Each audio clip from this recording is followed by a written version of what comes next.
महाशिवरात्रि के दिन जो भी भक्त इस कथा को सुनता है उनकी सारी मनोकामनाएं पूर्ण होती हैं। उन पर भगवान शिव प्रसन्न होकर उन्हें अपार सुख संपदा प्रदान करते हैं।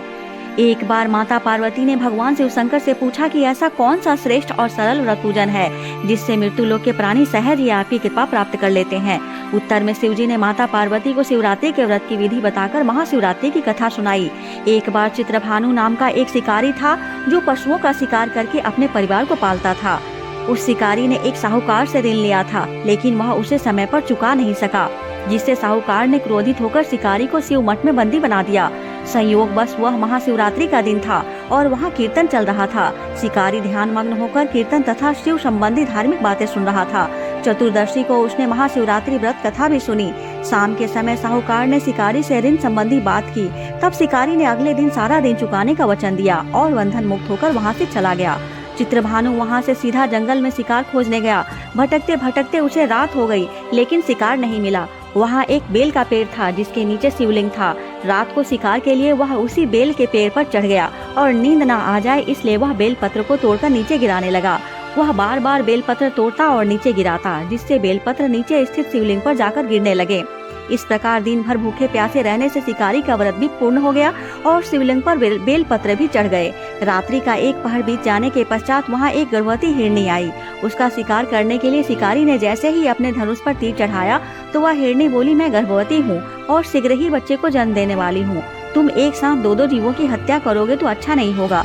मैं अपने बच्चे को जन्म देकर शीघ्र ही तुम्हारे पास आ जाऊंगी।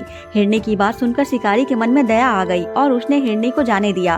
कुछ देर बाद एक और हिरन उधर से निकली, जिसे देखकर शिकारी प्रसन्न हो गया और अपने धनुष पर बाण चढ़ाया। उसे देखकर हिरनी ने विनम्रता पूर्वक निवेदन किया, मैं थोड़ी देर पहले ऋतु से निवृत्त हुई हूँ और कामातुर विरहिणी हूँ। मैं अपने प्रिय की खोज में भटक रही हूँ और अपने पति से मिलकर शीघ्र ही तुम्हारे पास लौट आऊंगी। उसकी बात सुनकर शिकारी ने उसे भी जाने दिया। रात्रि का अंतिम पहर बीत ही रहा था कि तभी एक और मृगी अपने बच्चों के साथ उधर से गुजरी। उसे देखकर शिकारी ने तुरंत ही अपना धनुष उठाया और बाण चलाने ही वाला था कि वह मृगी बोली, यदि तुम मुझे मार दोगे तो मेरे बच्चे जंगल में भटक जाएंगे। मैं अपने बच्चों को इनके पिता के पास छोड़कर शीघ्र ही तुम्हारे समक्ष आऊंगी। मृगी की बात सुनकर शिकारी बोला, मैं 2 बार अपना शिकार खो चुका हूँ। मेरे बच्चे भूख प्यास से तड़प रहे होंगे। उत्तर में मृगी ने कहा कि जैसे तुम्हें अपने बच्चों की ममता सता रही है, ठीक वैसे ही मुझे भी। मैं थोड़ी देर के लिए तुमसे जीवन दान मांग रही हूँ। बच्चों को इनके पिता के पास छोड़कर मैं तुम्हारे पास आने की प्रतिज्ञा करती हूँ। मृगी का दिन स्वर सुनकर शिकारी को दया आ गई और उसने उसे भी जाने दिया। शिकार के अभाव में बेल के पेड़ पर बैठा शिकारी बेल पत्र तोड़कर गिराता जा रहा था। जब सुबह होने को आई तब एक हिरिष्ट पुरुष मृग उस तरफ आया। तब शिकारी ने सोचा कि इसका तो अवश्य शिकार कर लूंगा। जब उसने धनुष पर तीर चढ़ाया तो वह मृग बोला, यदि तुमने पूर्व में आने वाली 3 मृगियों और उनके बच्चों को मार डाला है तो मुझे भी मार दो। मैं उन तीनों का पति हूँ और यदि तुमने उनको छोड़ दिया है तो मुझे भी कुछ क्षणों का जीवन दान दो। मैं उनसे मिलकर शीघ्र ही तुम्हारे पास आऊंगा।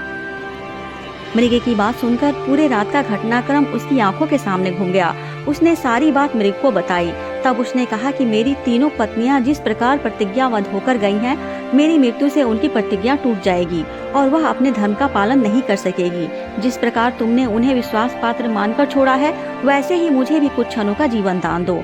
मैं उन सबके साथ तुम्हारे समक्ष उपस्थित होऊंगा। उपवास, रात्रि जागरण और शिवलिंग पर बेलपत्र चढ़ाने से शिकारी का हिंसक हृदय निर्मल हो गया और उसमें भगवत शक्ति का वास हो गया। धनुष्वान उसके हाथ से सहज ही छूटकर गिर गई। भगवान शिव की कृपा से उसका हिंसक हृदय करुणामय भाव से भर गया। वह आज अपने अतीत के कर्मों को याद कर पश्चाताप की आग में जलने लगा। थोड़ी देर बाद वह मृग सब परिवार उस शिकारी के समक्ष उपस्थित हुआ, किंतु जंगली पशुओं की ऐसी सत्यता, सात्विकता और प्रेम भावना देखकर शिकारी को बड़ी गिलानी हुई। उसकी आंखों से आंसू झरझर कर गिरने लगे। उस मृग परिवार को ना मारकर शिकारी ने अपने हृदय को कोमल और दयालु बना लिया। देवलोक से समस्त देवी देवता भी इस घटना को देख रहे थे। इस घटना की परिणति होते ही समस्त देवी देवताओं ने पुष्प वर्षा की। भगवान शिव ने अपने दिव्य स्वरूप के दर्शन कराए तथा सुख समृद्धि का वरदान देकर उसे गुह नाम प्रदान किया। यही वह गुह था जिसकी भगवान श्री राम की मित्रता हुई। जय शिव शंभु, हर हर महादेव।